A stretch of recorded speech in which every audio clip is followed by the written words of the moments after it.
Value of double pedicled mucoperiosteal flaps for the prevention of restenosis in Draf IIb frontal sinusotomy. Otorhinolaryngol head neck dis. 2018 February 15. Authors, Khoueir, Verillaud B., Herman P. Abstract.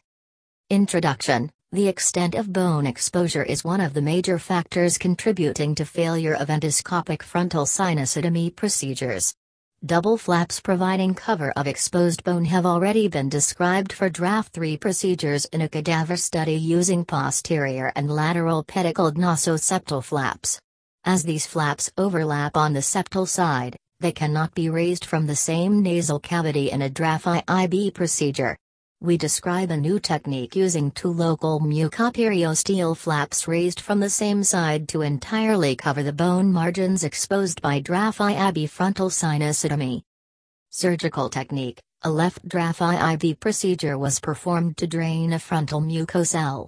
A posterior septoturbinal flap, PSTF, was raised to cover the posterior sinusotomy margin.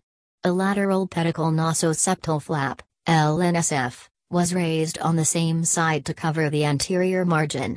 With a follow-up of 6 months, the Draf IIb cavity was fully patent and the flaps were well integrated. Conclusion. PSTF and LNSF flaps can be raised on the same side to cover the posterior and anterior margins of the Draf IIb frontal sinusotomy, respectively. PMID, 29,456,062.